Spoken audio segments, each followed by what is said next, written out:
Hi everyone, this is Dailey at Healing Heart Reiki, and today I am talking about Reiki self-healing with massage. Massage is its own modality, but I think that massage and Reiki go together like peanut butter and jelly. And I love peanut butter and jelly.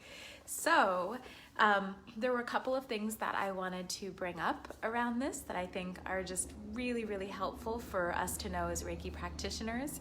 And the lovely thing about this is that all of this work can be done either on yourself or you can still do these things on other people. But I wanted to simply start with a couple of basics about the techniques. So historically in Reiki, Dr. Hayashi was the second in our lineage, and he actually, being a doctor, saw Reiki and thought this is something that can heal people around the world. Imagine if people had this technique with, Reiki, they could go into hospitals and so many of the illnesses that we face wouldn't really be an issue. And so because of Dr. Hayashi's work in the lineage of systematizing Reiki and really trying to figure out how can we have these replicable results every time, we have a lot of wonderful things that we do in Reiki that really support the energy moving and making changes here on the physical plane.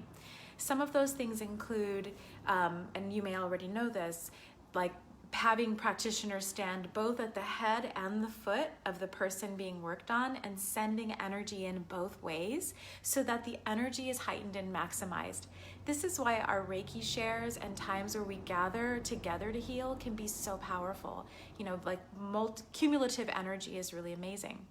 But the other thing that Hayashi did in a lot of his sessions is he developed hand positions that help the energy to move fluidly through the body. And although that is taught in Reiki, he didn't stop there. One of the things that we do in modern day Reiki at the very end of a session is the brush down. And here in the United States, that's done a couple of inches away from the body like this. And we often say it's to smooth the aura or to help clear the auric field. It depends on your teacher. But in Hayashi's time, Hayashi actually did not end a session with an airy brush down. He was all about science. And so he felt that after the laying on of hands, the thing that would help that energy integrate the most effectively and the fastest was actually a vigorous rub down on the body. So he incorporated this kind of rubbing and flowing in order to get the blood going because he felt that that really brought the energy in more deeply. So in many ways, this Reiki massage pairing has been there since the very beginning, or close to it, right? So he would, my cat's attacking me, hold on a second. Stop it, kitty. So what he would do is after the session, he would take his hands and he would rub them up the center of, well, not his hands, maybe the other practitioners, whoever was working. And they would do a rub up and around and down the body. So up the center and down and around, really getting the energy to move, getting it to move out of the feet channels, out of the hand channels, sometimes towards lymph, but really just getting things to not be so stagnant, right? Where the person's just sitting. I have found that whenever I do Reiki sessions in office and somebody's not really grounded, if I have a lot of trust with that person, then I will actually I'll lay hands on their feet and their ankles after they're off the table to help ground them, but I will sometimes also give their legs or their feet a massage just to get their energy going again. Like the touch is really powerful, but the rub downs are really great. Yeah, absolutely, you do that at the end of your session, Zoe. It is amazing, and it is something that really grounds. So you're right in alignment with the lineage, right? So some of the techniques that are considered to be Reiki specific are also techniques that are just used in Asia and have been used in massage for a long time. And they include pinching, so just like pinching the body surface, clapping, twisting. Oh, that feels so good. I need that one. And then rubbing, right?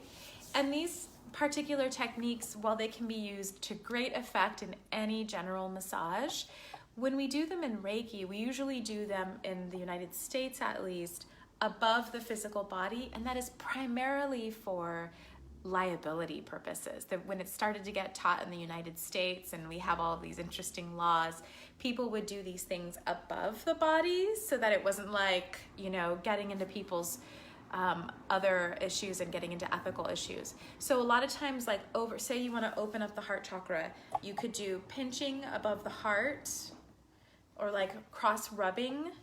And I've often found that doing this helps to break up the energy patterns in the etheric layer of the body. So the first 1.5 to 2 inches of the body, and doing it there still makes it very effective for physical healing. That said, when I'm doing Reiki on family members or really close friends, I don't go above the body, I go on the body because I have trust with them and I ask them, I talk to them so they know what to expect either way. But I will absolutely rub areas, or I'll like pinch or roll the skin in certain areas to really break up the ingrained patterns in the body. Now, I'm not like a structural integration therapist. I have anatomy training from my dance years. I have healing training from a couple of different places, but I never go so deep into body structure that I could cause any kind of pain. If somebody has like major nerve things going in my family, I don't like dig in there and pretend that I can fix all of that, but I'll still use these techniques to stimulate blood flow either on or around the area, and then lay hands gently on top of that. And that excitement of energy in the area allows for, or blood in the area really allows for the energy to heal and flow. So I see a couple of people on. I can't tell who's on. If you want to just say a quick hello so I know you're here, or if you have specific questions about specific techniques in massage and like what areas for specific issues, whether those are physical like lower back pain, or people that have slipped discs or cancer, autoimmune, anything like that, or if it's emotional like for heartbreak or for extreme anxiety or fear, post and let me know like in the comments, and I can talk about those things specifically, or any specific things that you would love kind of a demo or some energy info about. So when we do Reiki for self-massage, I did do a video about this, I think about a month ago, and it's probably in the units, under the units tab of this group. So if you want to actually do a walkthrough that has a combo of talking with actual hands-on, you can look up that video, and I will do another one like that. But today's video is more about the discussion and the talk. So whenever I start, I do like to always begin with a little bit of a stretch, and it's a spinal stretch that I adore. So I'll usually do 1 of 2 exercises. And like specifically, if we're talking about anxiety and fear for the body, if we're talking about like, you know, how this buildup of anxiety and fear, first I like to know, where is it? And depending on where that anxiety and fear is settled, then I'm gonna work into that area, right? Because it can be in our gut, in our solar plexus, or it can be in our heart. A lot of times people, when they're feeling anxiety and fear, feel it everywhere. But if you ask them to get quiet and to breathe, they will usually find that it can be pinpointed to some specific location. So depending on that location, we can actually do some work into it. So for Reiki massage, whenever I do like a self session on myself, I usually will take off my clothes, or I'll wear things that are really easy to work around and through, so that I don't have obstructions. And I love to use an oil, a massage oil, or something just to help there be some flow and touch and slide. And then I start with this basic spinal exercise, and I'm just gonna do it quickly because it's so good. So I invite you guys to do this with me, and then we'll jump back into discussion. So you take a deep breath in, put your hand on your head and exhale.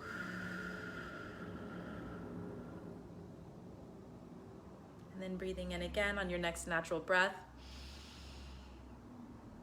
And as you exhale, this time you're gonna peel your body away from your center line, from top to bottom, as if you're literally taking each vertebrae of the spine and peeling it away from the center as you exhale. And you just go as far as your breath goes, or as feels comfortable. You don't wanna force it or push it, because that defeats the purpose of relaxation. So as you breathe in, you restack the vertebrae from base and up. So I'm literally bringing it back in here, here, here, here, here, here, here, here. So you breathe in and then you exhale.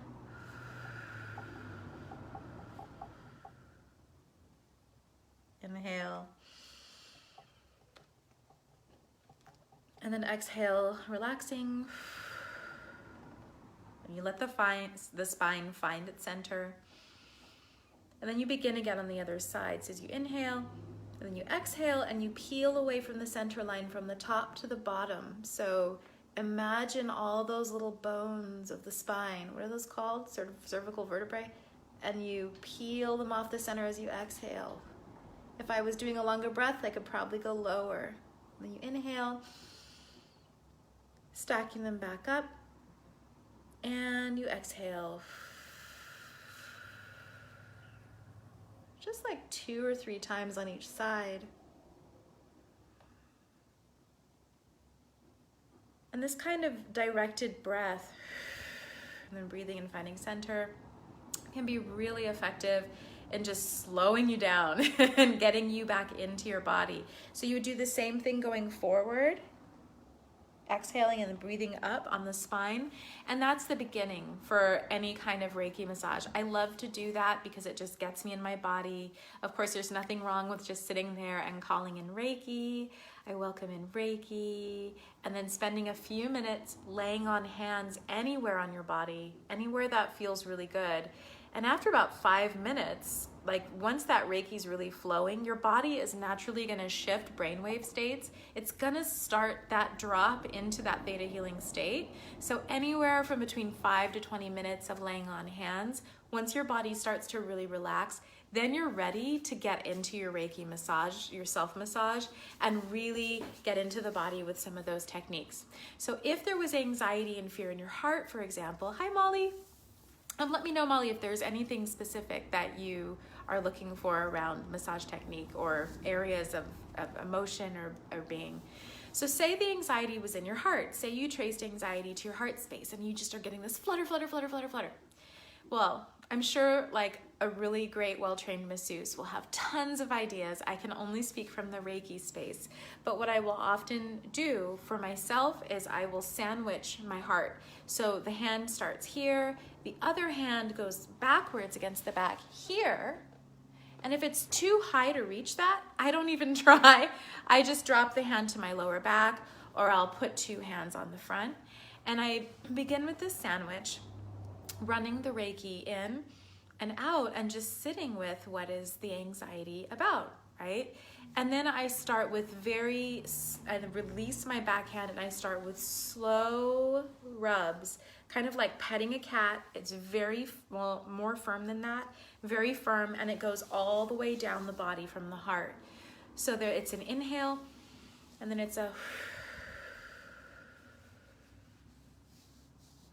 and of course the thing is, like when you're feeling anxious, this may not, like you don't feel at this pace. You want to be like, ah, right? But it's just breathing and then allowing yourself to start to tune into the feeling of your hands on your own body. So I usually like to do 3 times on one side, and then I'll switch sides, and then I'll go back if I need to.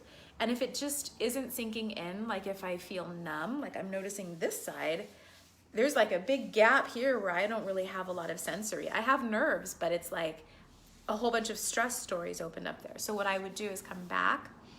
I'm running Reiki through my hands, and I actually slow it down, and I keep it really firm. And then it's like, okay, there's actually more anxiety here than in my heart. So I'm just gonna hold that spot, breathe, and run Reiki into it, and then continue the flow.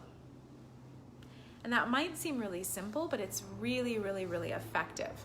Like this kind of, we know on a human, like animal level, that this kind of deep petting is a calming act. Most people understand this. They can be going through anything and they're gonna understand it. Now, the thing about anxiety is that anxiety usually signals that something is off for us, that we have some kind of boundary that's being crossed, and that it could be about our safety. It could be anything that triggers us into an area where it's about our safety and our survival. So a lot of times when there's anxiety in the heart space, that has to do with like being afraid of being disconnected, feeling isolated. A lot of times people will get anxiety in the heart space as cords are being tugged or cleared. So if you're in like relationships with other people and there's some codependency, if they're doing things that go against the program, against what is the expectation, that can create immense heart anxiety. If you love something, like you love work, you love your child, you love certain friends, you love the park, whatever it is, and there's a threat around that.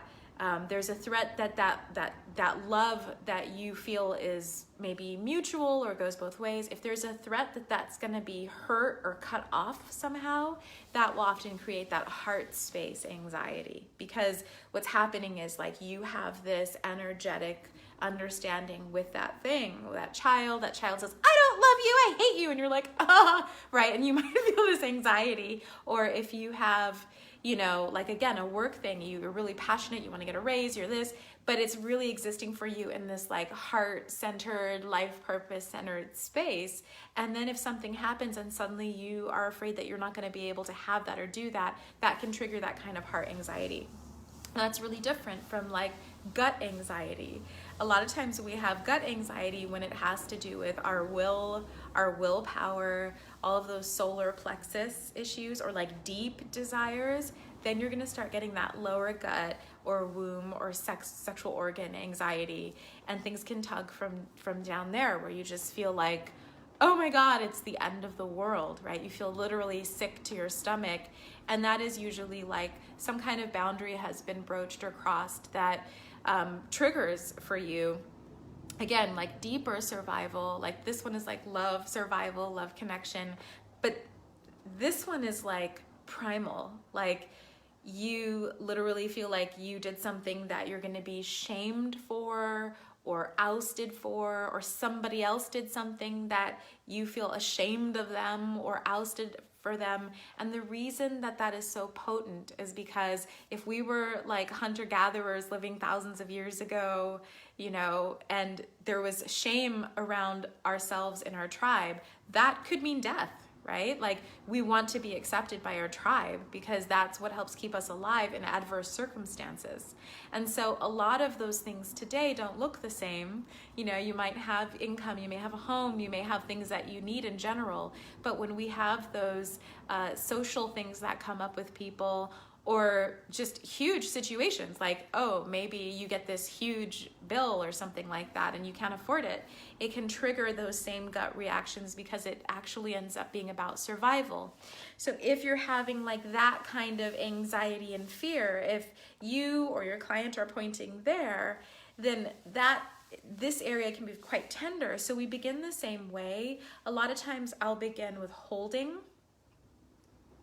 and then very gently massaging with pressure the stomach, just like pushing into it, holding and pressing. I've done this for myself, I've done this for other people, and it can be very potent. Like even right now, I'm like, wow, there's some emotion in there that I didn't even know. I wasn't tapped into that till I started like stabbing myself with my fingers. So when you're touching these areas, you really want to be present. You can use your Reiki gaze. Like if you weren't here, I would probably be like looking or closing my eyes and just really turning inward and dropping into myself for this. There are massage techniques for your solar plexus and for your lower abdomen. I usually don't try to bring the energy in because if there's anxiety, the best thing I found at first is to just break it up. So just spot pushing and then maybe rubbing or rolling up and down so the energy has a chance to dissipate naturally through the center line. And then you can start kind of working it in whatever ways you want, like the Hayashi technique of bringing it up and down and out, right? Or bringing it down through the legs or any other which way. And that can be really, really effective. I actually feel that anxiety, fear, excitement, there are some wonderful things that can be said about what differentiates those, but I like to see them as different sides of kind of the different facets of the same jewel. So all of them are shadows of our lower chakras. And when we're feeling anxiety, fear, or, distress, shame, a lot of those are such really beautiful, healthy emotions that help us to really acknowledge, like, okay, there's a boundary being broached here, or there's something that needs to be addressed here. So when we feel them, we've been taught by society to push those things away and hide them because maybe they're not like the brave patriarchal way to approach things. But in fact, it's so good to just drop right into it and to be like, oh, yes, I feel these things. And that's what we do with the Reiki massage. It's about gentle pushing, stimulating to get inside of those stories in the body and like holding, running energy to it and breathing in and out and letting the breath be part of the vehicle for really flowing energy into and breaking up those stories. So yes, are there any questions? I see there's still a couple people on. I'm not sure who is still here, but if you have any questions about that, this is sort of how you do it. I've generally found that for me with Reiki and massage, for self-massage, even if I don't have a lot of time, I will usually do the stretch, the spinal stretching, or I'll do like very gentle spirals into my hips, like that. Very, very slow and gentle. Because a lot of people love like deep tissue, hard, deep stretch, right? Like yoga power stretch. But the thing is, when you get really slow and really quiet and really soft with yourself, that is when you are allowing space for your deeper feelings to come up. Like even just sitting here and doing this, like I'm in tune enough with my body that I can feel stories, emotions, little triggers in my lower back. And that is an amazing, good thing. So those of you guys who are like highly sensitive, very empathic, often feeling the energies of other people, the Reiki self-massage process is a really great way to create space and time to feel what's happening for you inside of your own body. And that, my friends, is what it's all about. So let's see, the bottom of my right foot had been hurting. What emotions are typically stuck there?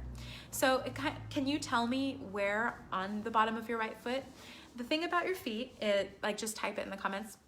The thing about your feet, I'm literally touching my feet right now, is that your whole foot is a microcosm of your entire body.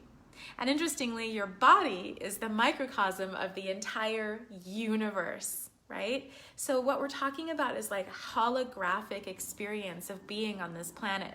So this is why reflexology is so great for your feet, because different areas of the feet are actually connected to different organs. And when you push or stimulate those areas, there's a correlating release in the nadis, or the energetic pathways and the meridians of the body. So I used to like really be interested in, okay, well, what does this little area under the ball of my foot mean? Is that about my heart, right? And I do have a couple of really great little graphs that I have from Pinterest. And what I can do, if you're interested, is post them in the group after this call. But I've found that, whether you know the area or not, you can kind of rub into it and just soften and open it up. And then later you can look it up and kind of do the deeper spiritual work around it. So in my arch, right in front of the heel, towards the inside, let's see, in my arch, right in front of the heel, towards the inside.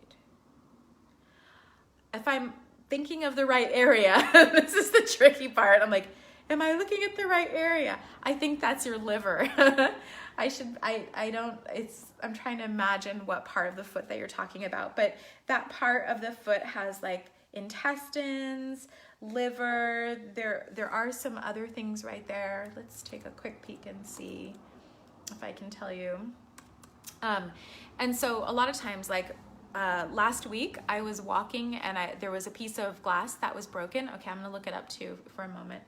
And I actually stepped on the piece of glass, and it was a thin, fine shard that went all the way into my foot and my heel. It was so bad.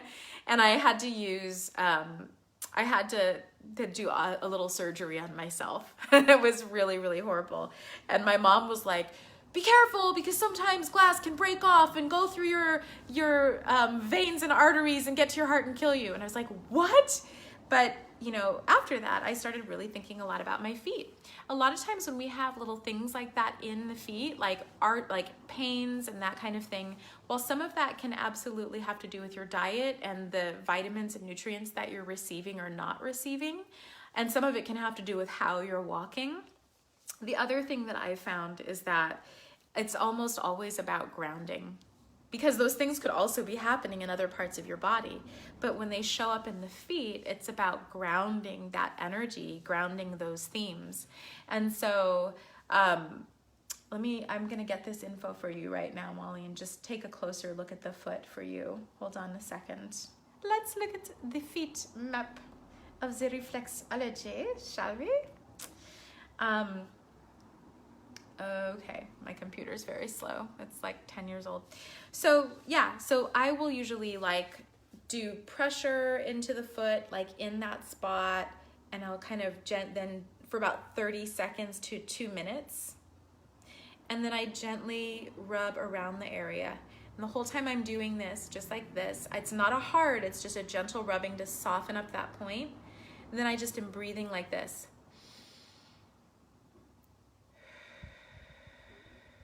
In through the nose, out through the mouth, and kind of allowing this inner visual of the energy releasing through my pathways and all the way down through my feet. So let us look. Okay, so where are my foot? Where are my feet at? Where are my feet at? It's taking me a moment. Thanks for waiting, Molly.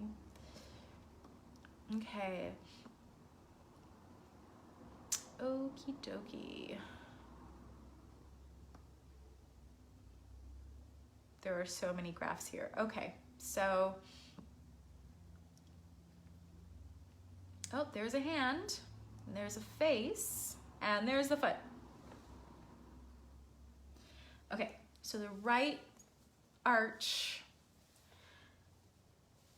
towards the heel, but I'm guessing not on the heel, it's still in the arch, towards the center. So yeah, so that's like your colon, like your large intestines, and then kidney right above that, sort of in the center. So probably, yeah, that's all digestive. Hey, where's the liver? There's something missing from this picture. So that a lot of that is digestive, and a lot of times for me, when that is showing up in the feet, it's about me having trouble digesting an idea, a concept, something that I just literally am having trouble stomaching. Like, it may not be a bad thing, it's just perhaps a new thing, or it's something that triggers a lot of fear for me, or some deep wounding. And so my body's kind of like going numb around it, like, we're not gonna digest this, really we're not. And then by the time it gets into the feet, it's like my body is really wanting to ground the idea. It's really wanting to move it through and have some kind of perspective and grounding on it. So a lot of times when I'm having foot things, it's like time for the truths that I've been working on here and in here to finally start to show up in my real everyday life. And there's this kind of little trick where I believe that we as conscious healers, we can just really take those ideas that seem somehow impractical, intangible, or unworkable. You know, maybe it's an idea like, oh, you need to go in a new career direction. And you're like, yeah, I want that, I do. But then you're not like really sure how that's supposed to happen, or you just have this unmitigated fear due to past wounding. And so when it's showing up in the feet, it's like, okay, especially the right foot, because the right foot is about us stepping out in the world. then it becomes this thing that's a lot more about like, okay, how can I ground this idea? Like maybe there's challenges. So what can I do in my everyday life to really support me in taking a little step around this and really processing this? And sometimes that does bring you back to energy work, like doing EFT to break up an old belief. Other times it might be like you literally need to just sit with somebody and talk it through and like really be handheld and supported by a friend or a healer or whoever it is, therapist, and like having some concrete ideas. Because when we're really stuck around something and afraid, that part of our brain isn't thinking. It's like shut down from that, right? So it can be those things. A lot of times for me, it has meant like blocking out 3 or 4 hours of a day in my week to specifically create a physical shift. That has in the past been all kinds of stuff, from like working on my website to having a conversation with my dad about something to cleaning out my closet and like going, okay, I'm ready for a new identity. And these are like random examples, but they're always really connected to like whatever it is that I literally am just having a hard time stomaching, like digesting, you know? Sometimes it's stuff that's happened to me. Sometimes it's stuff that I want to create and I'm having trouble digesting, you know? And it's like, I want it, ah! So, you know, the thing about the Reiki massage is that it's such an easy way to just be with yourself, because you don't have to force answers or have answers. You just like hold the foot, you massage the foot. My foot's still feeling warm just from right now, you know, and you just hold those areas and you work through the toes and all of the phalanges to get that energy moving out from that area, get it digesting through the system. You can look at a foot map to see the where and the how. And then, you know, you just hold the feet and you run the Reiki in. And again, we know from experience that just channeling that light is going to give you the nourishment wherever you need it to ultimately make those breakthroughs. So I think that's all I have today. I hope that those things are helpful. Yeah, thank you. Yes, I will post the foot map in the group after. I'll post some maps. I love using them. It's the same with like face. I'll do little tapping. Again, all of those little things that we were talking about earlier on the face. And then wherever I'm noticing like rashes or inclusions or big pimples, I'll just look at the face map like, oh yeah, that makes sense. I do have a lot going on in my heart right now, or whatever it is, you know. And then I will bring my Reiki hands back to those spaces to actually give more support based on that. So let's close out with a little brief meditation, little 2 minutes. Just breathing in and out, placing your hands in prayer position to activate your center line and bring yourself into balance. We give thanks to our angels and our guides and guardians. We give thanks for Reiki flow and for all of the amazing possibilities that we have to make today really special. For all of the things that are allowing us to continue to breathe, to find moments of joy and happiness, we give thanks. We thank everybody who's out there working hard, doing their work, whatever that is, and we give thanks to have the space and the time to allow our lives to be truly miraculous and divine.